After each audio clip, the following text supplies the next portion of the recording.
After a long day, I thought I'd do a little vlog. It's becoming tiring, actually.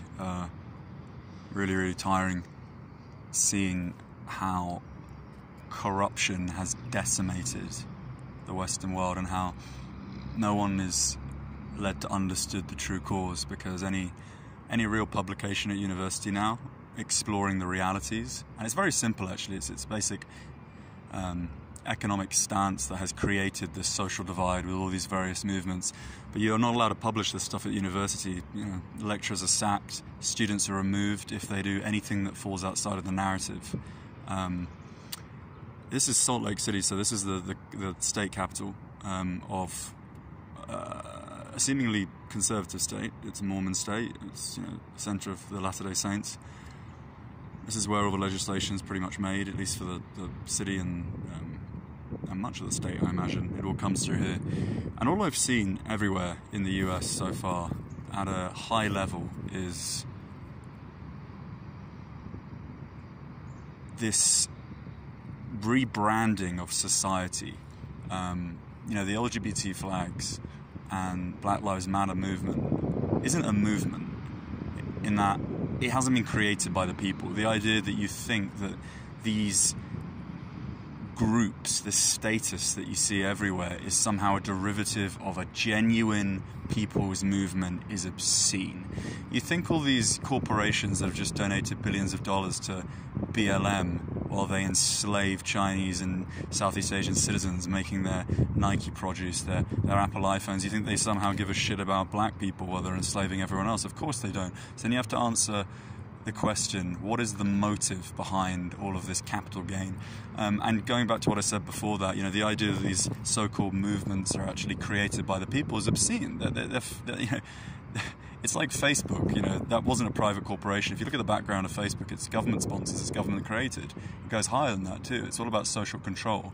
And promoting social unrest is ironically a way of gaining social control, because you're dividing and continuing to divide society until there's nothing left, until there's no alternatives to whatever it is that they set as the tone, as the narrative. Because of course, divide and conquer has been used since the dawn of time, and the worst enemy of a greedy financial-backed system is a unified society that has the capacity to challenge corruption. So in order to combat that from the perspective of the higher end, the higher social circle, you know, the elite system, is to constantly divide and split and segregate society. So there are all these different groups with all these different identities, and that way no one will ever be unified.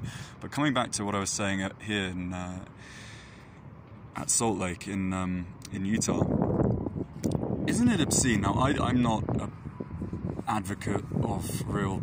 I mean, I think nationalism has its purpose. You know, it's a derivative of community, really. It's the kind of the expanse of community. It's the last stage of what originated with an immediate kinship group, a family, and expanded upon into a village and a town and so forth. And then you get nationalism, you get a country as a consequence of it. So it has its uses. It's you know, it solidifies society, which is why they're trying to break it up.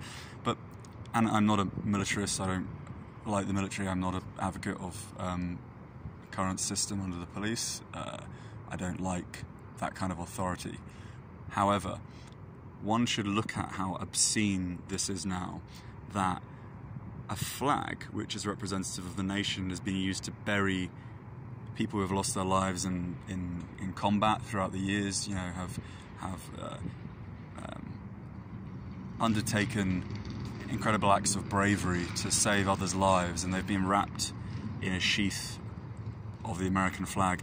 And now, at the same level as that flag is this LGBT flag, i.e. the promotion of people who like to put cock in arse or whatever. Not that that's a problem, but why is that a status that commands the same level of bravery of a fallen soldier or someone else that's received some kind of medal or status or stature as a consequence of an act of extreme bravery or, you know, extreme honor, and yet someone that just likes to bang people of the same gender, or is a little bit mixed up in the head, or has mental health issues, there's a flag for them that commands the same level, according to now the state of Utah. Isn't it absolutely obscene? And really, one needs to question how there really isn't a state system anymore. I mean, the federal system is commanded by banking corporations, and all policy and legislation is a derivative of whatever it is that they so wish to set as the narrative upon society, and people really can't see what's happening. And of course, unless one travels and one explores a variety of places, they're not able to contrast that. So what we have here is just an example of what we're seeing everywhere in Europe now, everywhere in the Western world. There's a repopulation program, and this splitting and this segregation of society is evident for those who wish to actually explore outside their own immediate social circle and take a trip somewhere. It's everywhere. You see it everywhere. Anyway, so that's this little vlog here from Salt Lake. It's a very nice city, I must say, but I give it 5-10 years and it will be just like Minneapolis or anywhere else, and that's the aim of the game for those who wish to retain their control.